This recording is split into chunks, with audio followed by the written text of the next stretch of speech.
Buenos días con todos. El título de mi trabajo es Desempeños, posesiones del cargo y posesiones de tierra en el resguardo de Huachucal, Pueblo de los Pastos. Mi trabajo fue asesorado por el profesor Luis Alberto Suárez Guaja. Mi trabajo de grado lo realicé en el resguardo de Huachucal, ubicado en el departamento de Nariño, en la frontera con el Ecuador. El ánimo de hacer mi trabajo en mi resguardo se debe a las conversaciones constantes que tuve con mis padres desde que era niña. Conversaciones en las que se referían a las recuperaciones de tierras en el resguardo de Huachucal y a las luchas de los comuneros para tener en dónde vivir. Escuché por primera vez de la voz de mi padre el nombre de la cacica Micaela García Buenambás y Laureano Inampuez, quienes empeñaron su vida a la lucha por la tierra para dejar amparados en la posesión de sus tierras a los indios de Huachucal.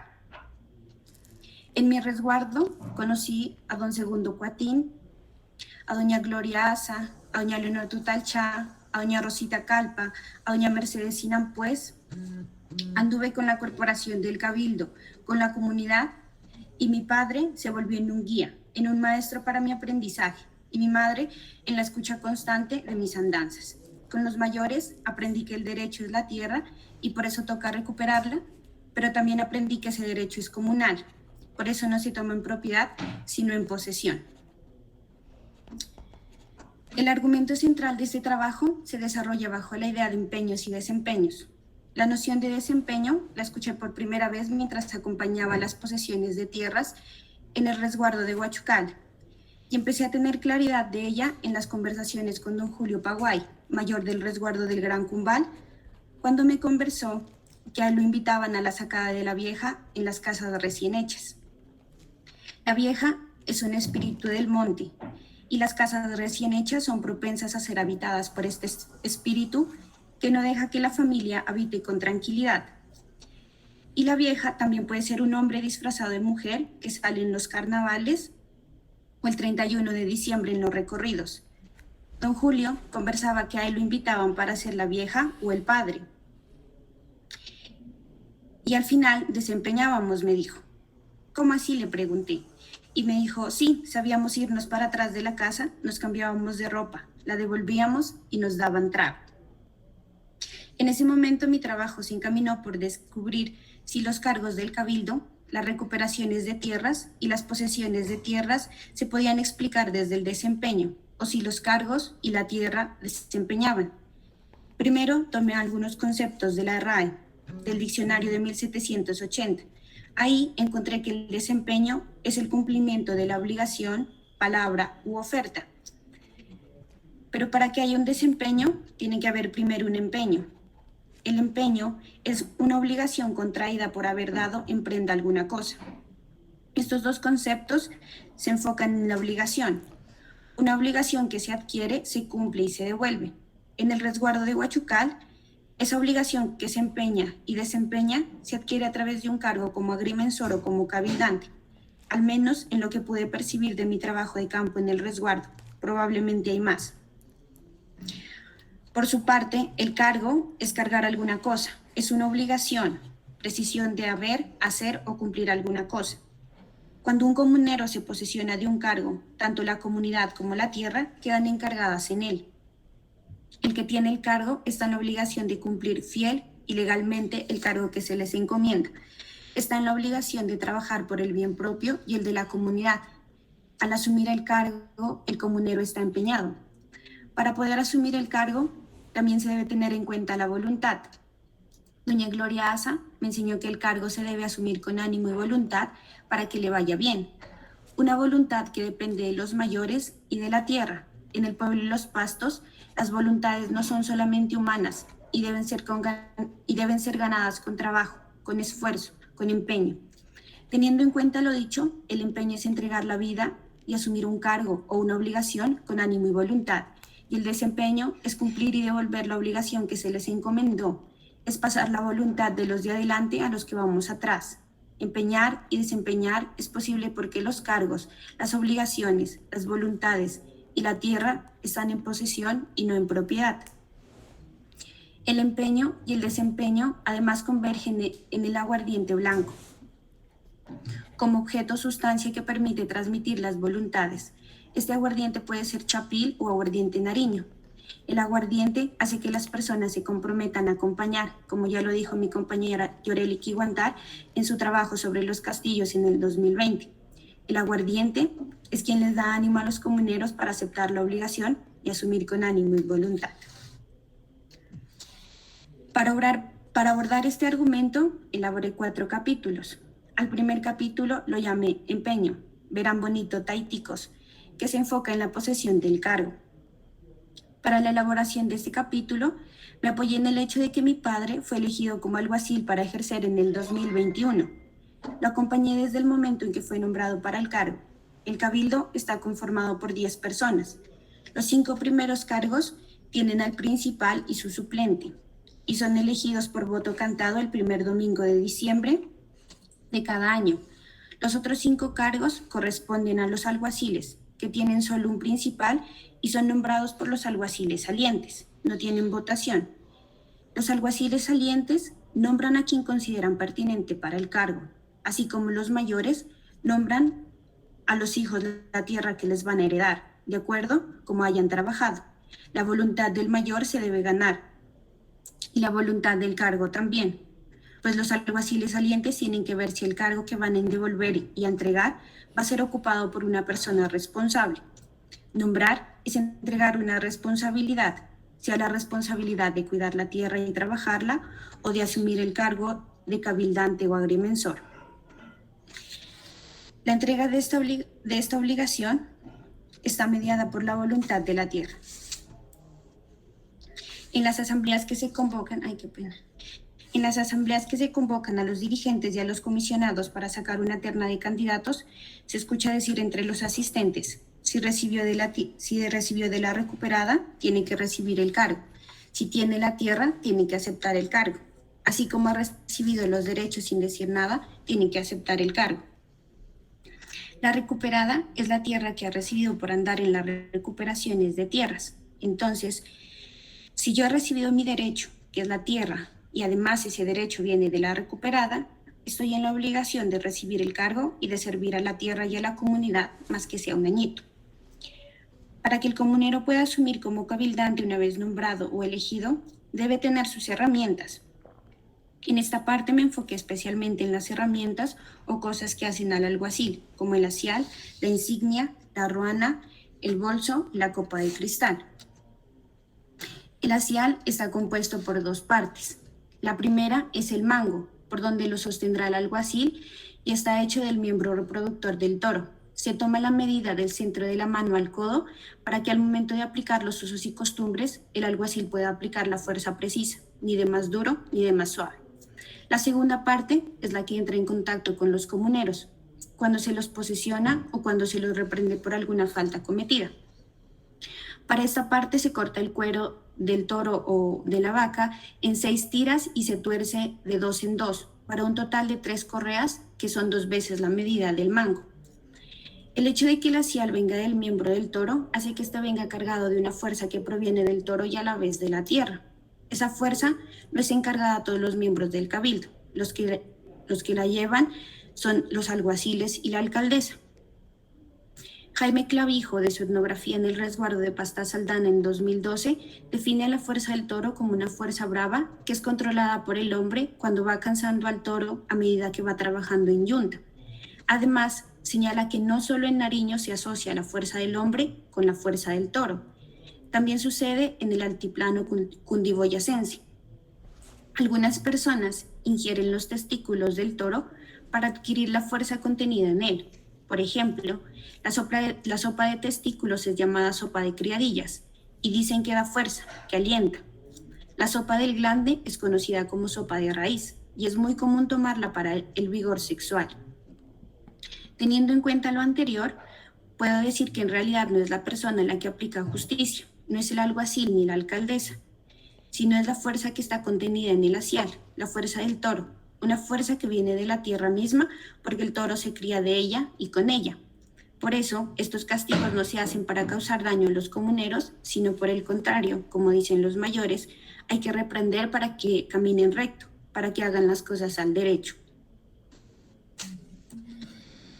La insignia es también conocida como la autoridad, la justicia, el juramento, los bastones de mando o las varas del cabildo. Son varas hechas de chonta, moldeadas en forma de tubo y les da a los cabildantes su reconocimiento.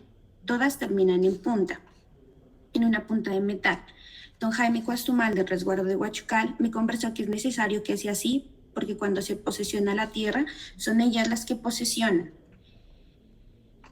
Por eso, al momento de dar la posesión, las insignias son clavadas en la tierra. Así la tierra reconoce al cabildo, reconoce a su gente.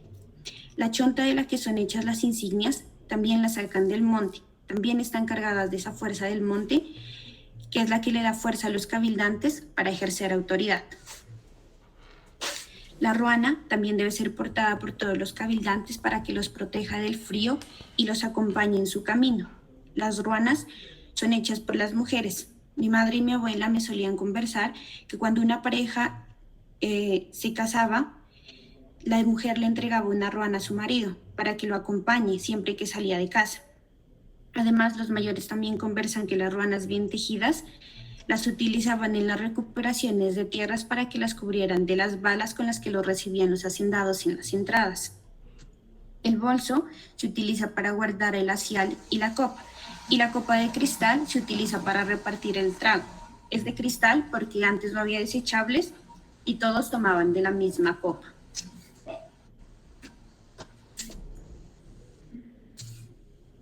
Posesionando el cargo. El acto de posesión del cargo se realiza cada 1 de enero en la Casa del Cabildo del Resguardo de Huachucal.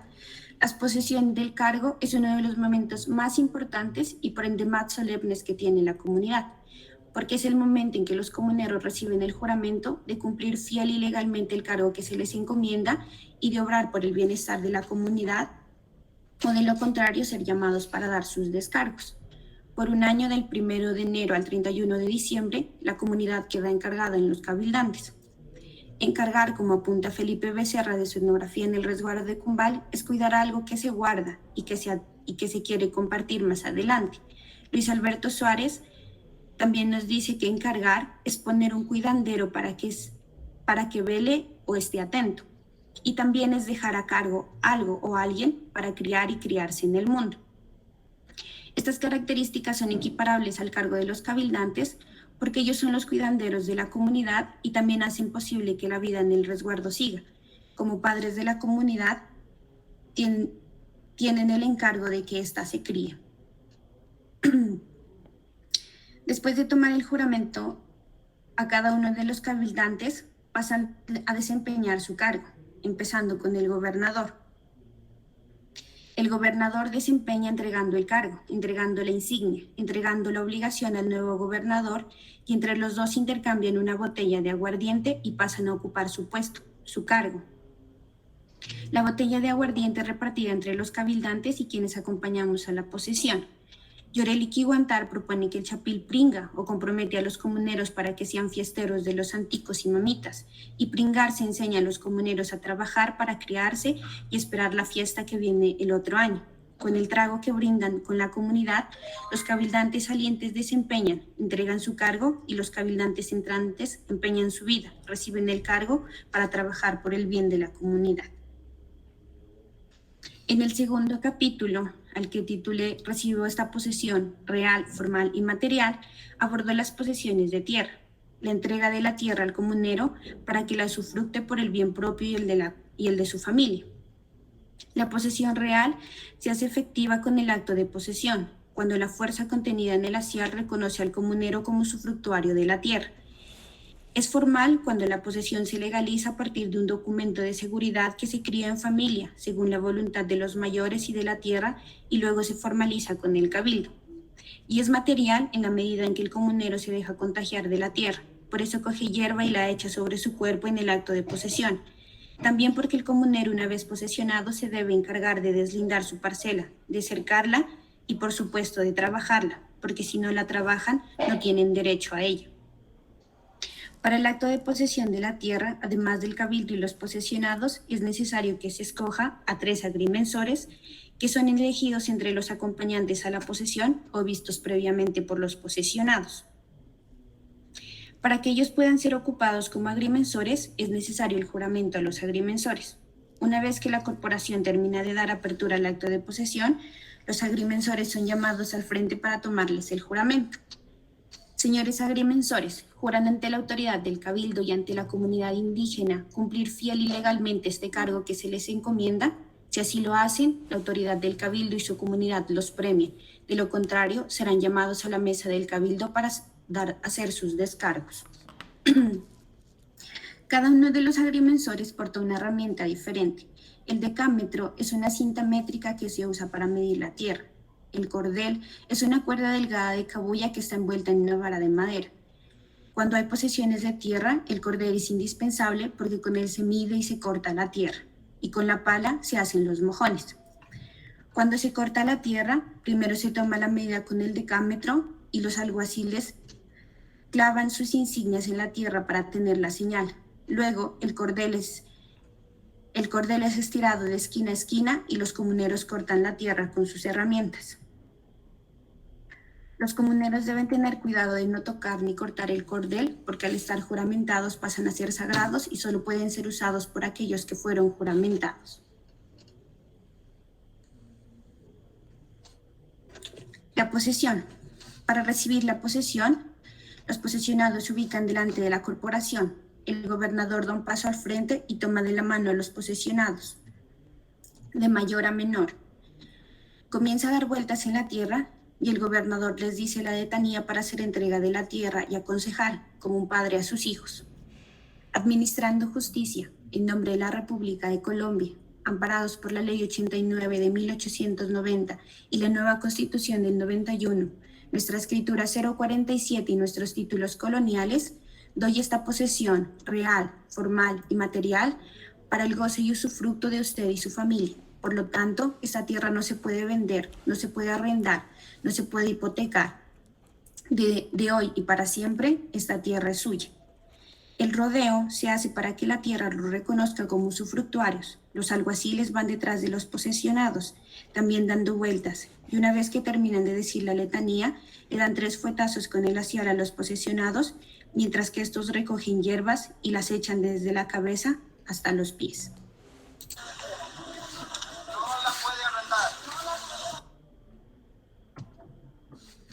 ¿Qué pasó? Lo siento, no sé qué pasó. No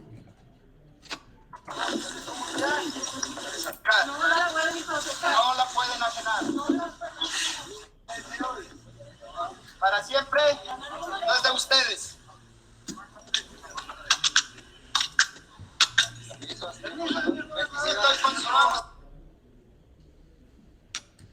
En este capítulo también retomo los argumentos de Alfred Gell a partir de su teoría antropológica de la agencia de las cosas, que me permitió comprender cómo objetos como el lacial, la insignia, el cordel, la pala, el decámetro y el aguardiente cargan una voluntad que es transmitida de las personas a las cosas, de las personas a otras personas por medio de las cosas.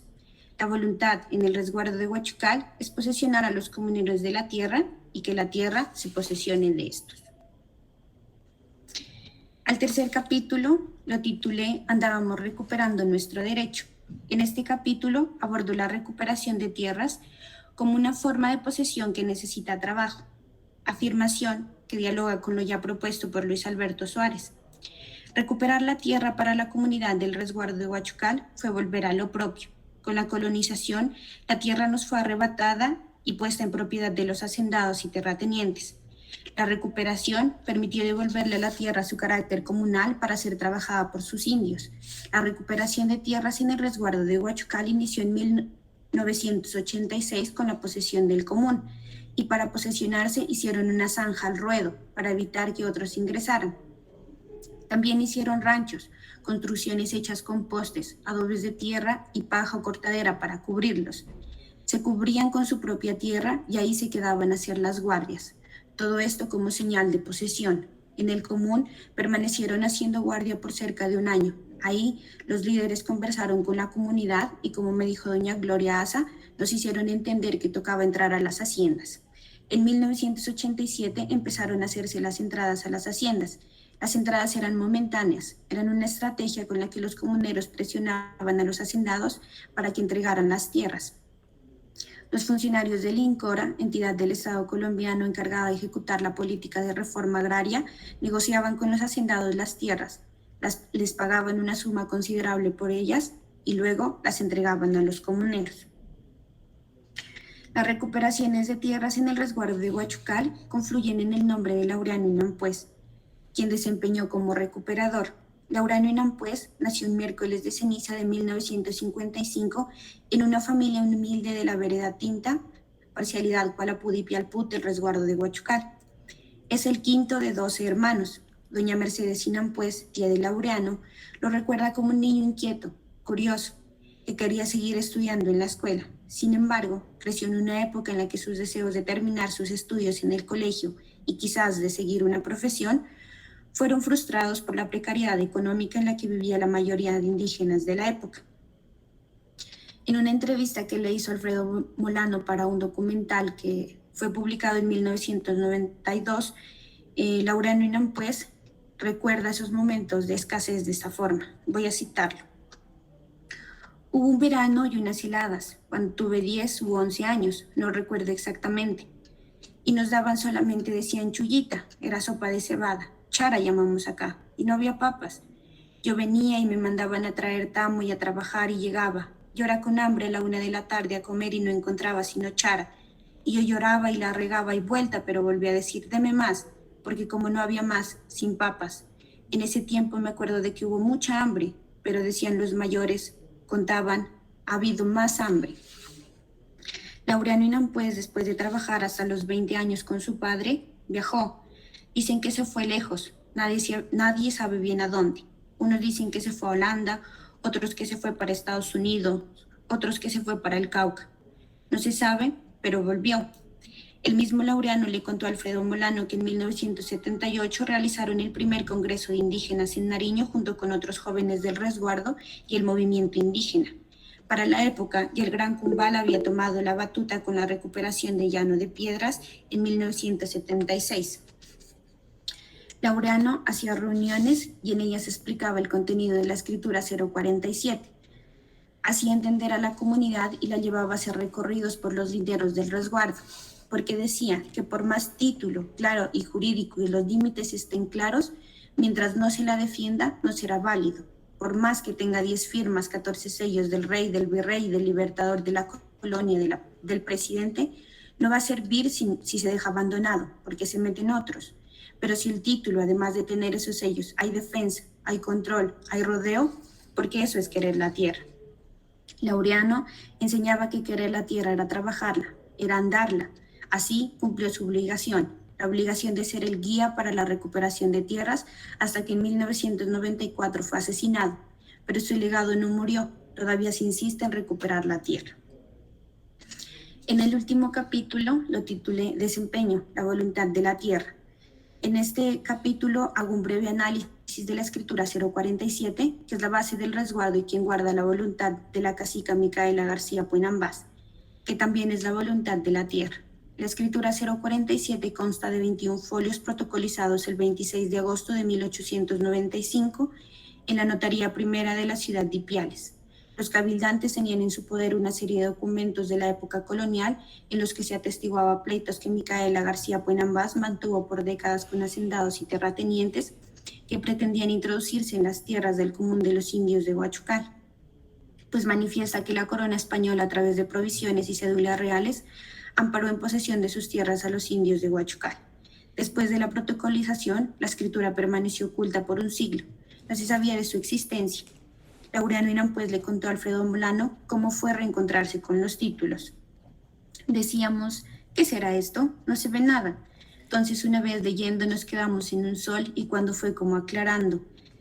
Y estaban llenos de húmedos y todo, deshaciéndose algunas páginas el papel. Entonces fuimos calentándolo y aparecieron las letras y se puede leer ahora perfectamente. En ella se encuentran los linderos del resguardo. Leyéndola, se dieron cuenta de que las tierras que habían sido ocupadas por los hacendados eran en realidad tierras del resguardo.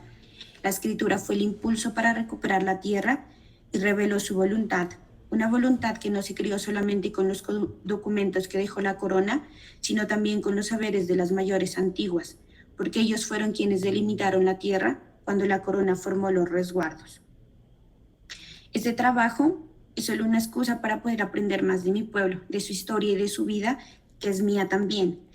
Pero aún hace falta mucho por aprender, mucho por acompañar y mucho por contar. El archivo del resguardo permanece latente, esperando a que alguien algún día lo alumbre y desenrede un poquito más de la historia de los huachucales. También la lucha por la tierra no se ha acabado, todavía se sigue recuperando para dejarnos algo o dejarles algo a los que van atrás. Gracias. Bye.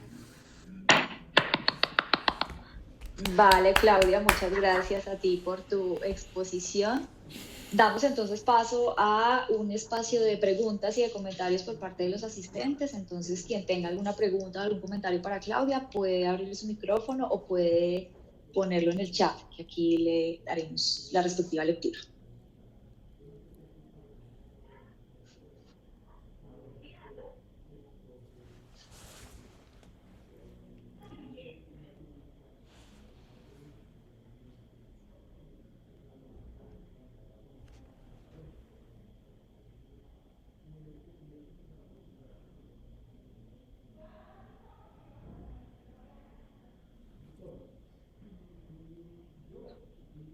Bueno, Claudia, parece que no hay.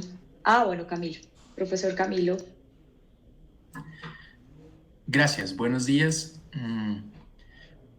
Simplemente quiero decir dos cosas.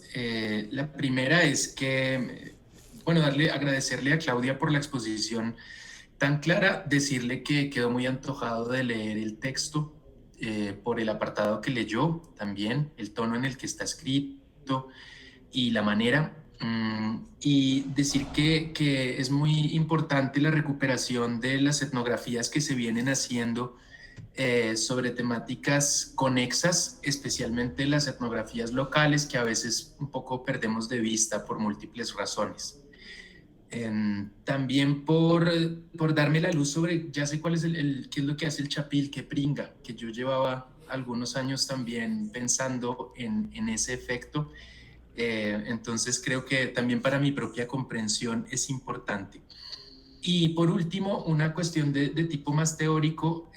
Creo que en antropología estamos bastante ya como dentro del hábito de considerar el concepto de posesión desde la perspectiva de algunas teorías, como por ejemplo el estructural constructivismo o el postestructuralismo en general, y tal vez la manera como se comprende la posesión desde el territorio al que se refiere la tesis de Claudia y las otras elaboraciones que ella menciona, sería una manera interesante de reelaborar ese concepto y oponerlo a propiedad, que creo que eso tiene una profundidad importante. Muchas gracias y también una felicitación para el doctor Suárez por la dirección de este trabajo.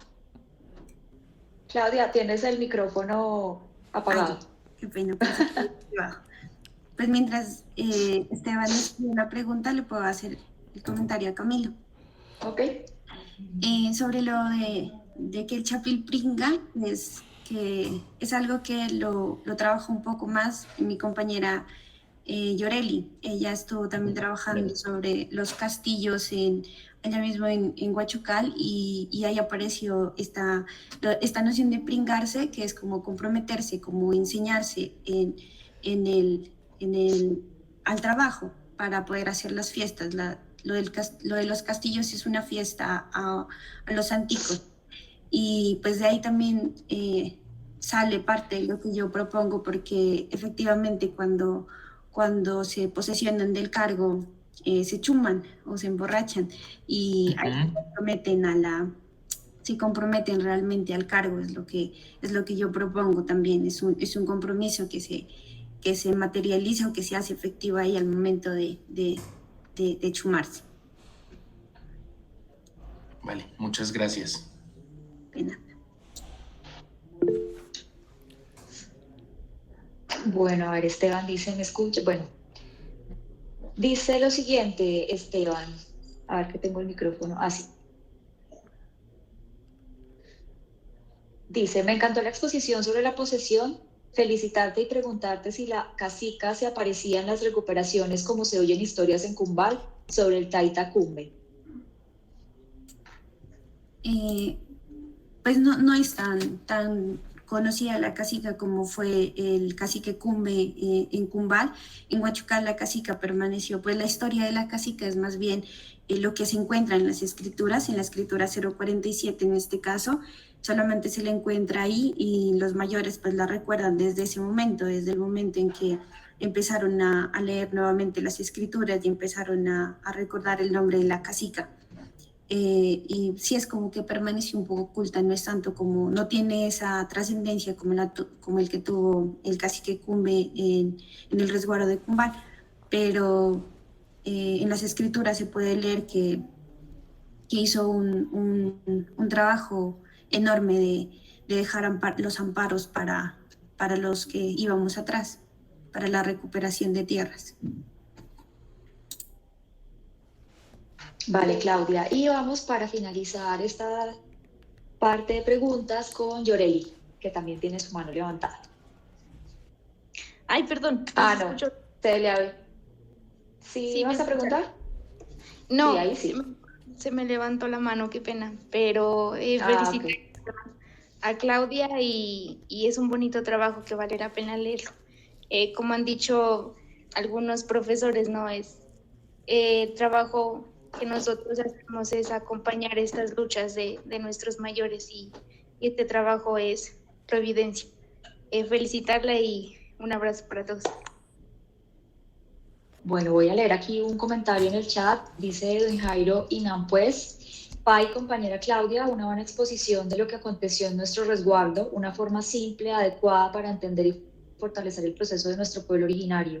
Es motivador que jóvenes hagan esto para que haya un registro y se mantenga viva la lucha que muchos de los indígenas hicieron y seguirán para las generaciones venideras. Bueno, Edwin, muchas gracias y nada, pues ahí tienes, Claudia, ese mensaje. ¿Puedo decir algo para...? Me gustaría... Yo, Claudia, dale. Me gustaría pues agradecerle al profe por el acompañamiento en todo este proceso. Fue bien bonito recibir los consejos de él. A mis papás pues por todo por acompañarme. Ahí está ahorita conectado mi papá, seguramente también me está viendo mi mamá. Y gracias porque pues por ellos es que estoy acá. A mi familia también, mis hermanos que también me están acompañando ahorita. Y a todos los que acompañaron este proceso, y pues obviamente en especial al colectivo que decís, Mujeres Pasto Reviviendo la Memoria y la Lucha, que lo conformamos por Yoreli, Carolina, Janet y mi persona, y ojalá con el colectivo podamos seguir recuperando partecita de nuestra historia. Gracias por acompañar. Bye. Vale, Claudia, bueno, no, pues agradecerles a todos su presencia. Yo los invito a que abran sus micrófonos y le demos un fuerte aplauso a Claudia por finalizar este proceso. ¡Bravo! ¡Bravo!